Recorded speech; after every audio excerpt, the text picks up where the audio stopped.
Very good morning and welcome back to Pokljuka in Slovenia for the third sprint of the season. And what a change in conditions from yesterday. Bright blue skies up here on the stadium, but today it's thick, heavy snow. And I think, Mike, that's why so many of the top seeds decided that it wasn't worth going in group number one. Consequently, we have the smallest group one we've had for many seasons.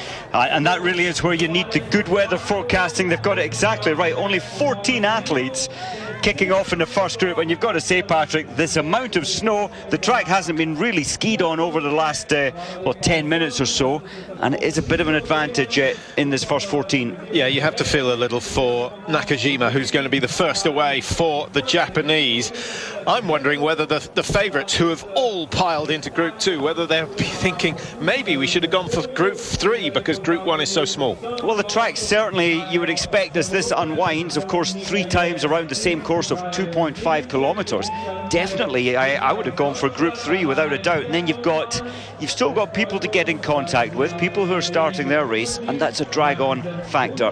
Well, it's a good thing it's not a classic race, because 0 degrees and the snow temperature at -1, just about the worst conditions you can have for classic, with the fresh snow as well.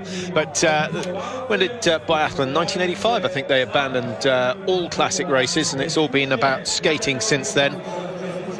Were you happy when that, because you were obviously active as far as athletes go? I was cross-country skiing at the time, but I thought it was I envied Biathlon making that brave decision to just make it purely skating rather than the difficulties of the waxing, the clister, and I think it was a very sensible move by the IBU. Well, just a couple of minutes now before the start of the women's sprint. Well, a very good morning and welcome to Pokljuka. It's not the best of days for biathlon, but the crowds are still turned up and they're obviously in good spirits, so hopefully they'll inspire some good performances as well. Now, Tora Berger is very much the flavour of the month as far as the women's biathlon goes, Mike. 5 podiums she's had in succession this season. 3 wins, of course, won the first 3 races. I was just thinking back over other great runs of success, and if we go all the way back to Magdalena Forsberg, I mean, 42 World Cup wins in her career. Unfortunately, it will take us a day and a half to dig out all the records to find out how many times she finished on the podium in succession. Can you think of any others that were impressive? There have been, over the years, one that springs to my mind. We have to go a long, long way back, and is Anafisa Retsova, when she came from cross-country skiing into biathlon in the late 80s. She skied so fast that she could miss 3, 4 targets and still win. So I remember she was consecutively about 5 times as well on the podium. Well, Wilhelm managed 10 top 5s in succession. Neuner, I think, probably sticks out from 2010. 9 podiums. She went all the way from Pokljuka to the Olympics in Vancouver without being off the podium. That was some record.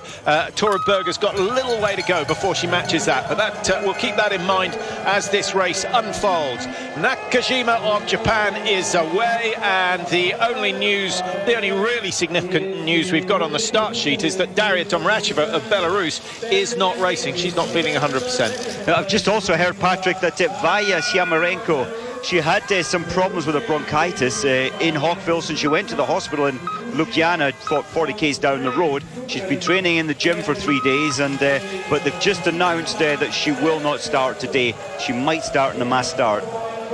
Well, that's disappointing for Vaya Syamarenko. Her twin is racing Vita, and Vita having a much better season than Vaya at the moment. That's something that we always, the battle between the twins, and they so often end up very close together, but Vaya's some way off the mark. Kalinchik is underway for Belarus. We've got Karin Oberhofer about to start for Italy. Ponza Grows in Group 2. We've got Gontier goes Group 3, and Fiandino goes number 101. And she's the last away today. So that's the Italian 4.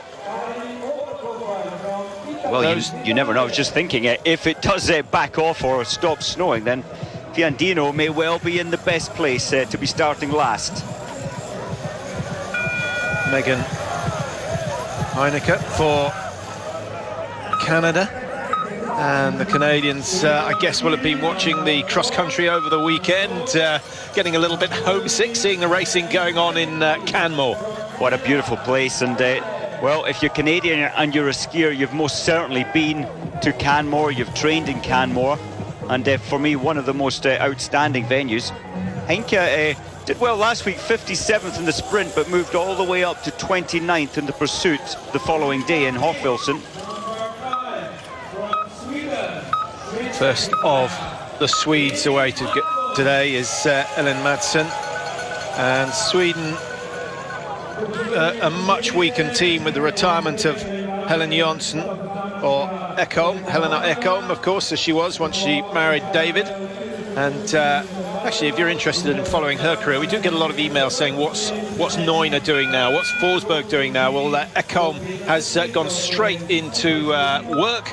She's living a very normal life now. She's an economist and has got straight down to the 9 to 5, which really is quite an achievement, Mike, having had so many years of biathlon. It's a difficult transition to make. All the success that she's had over the years, then to be doing a normal day's work, she'll feel empty for a while.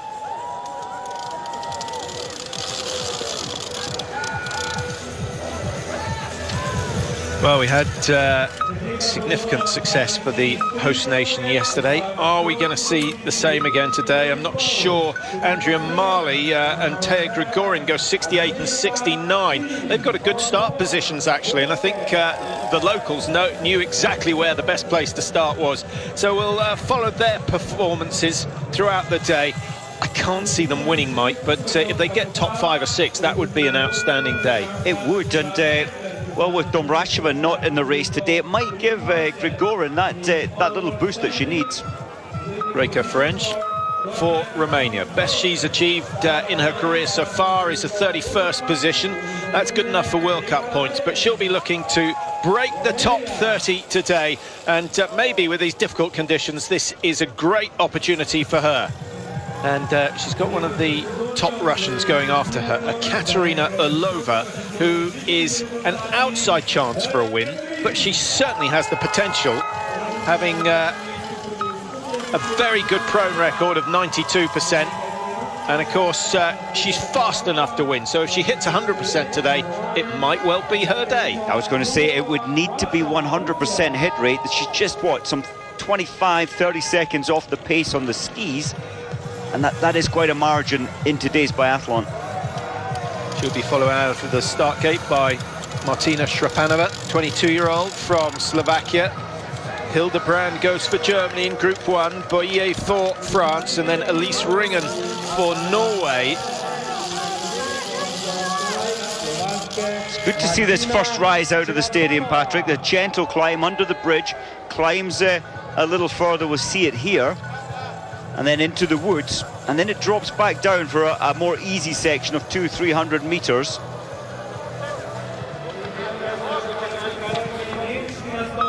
Franziska Hildebrand, the Germans,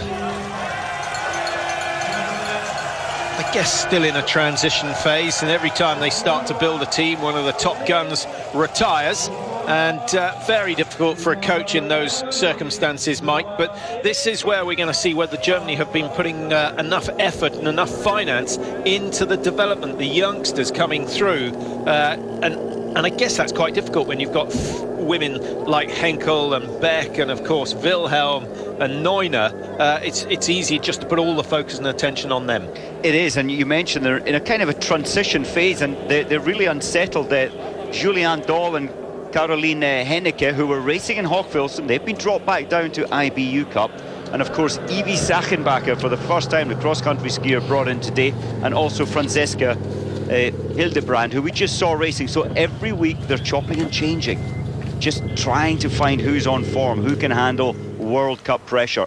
So it can be a little unsettling, but it does mean the pressure remains on the athletes to perform. But I think it's worrying, sorry, in that they haven't got this core group of 5 or 6 that they can rely upon. But the Norwegians do the same, the Norwegian men. Lars Berger, he's in and out of the World Cup, down to the IBU one week, promoted to the World Cup the next week.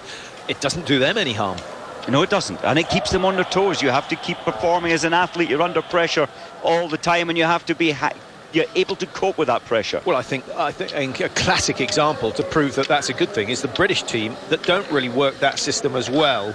And once you're in the A team and you're in the World Cups, you tend to be there for the whole season. Maybe you need a little bit of pressure, just as you say, to keep you on your toes, keep you pushing. Possibly a little bit of change, and a refreshing change isn't a bad thing.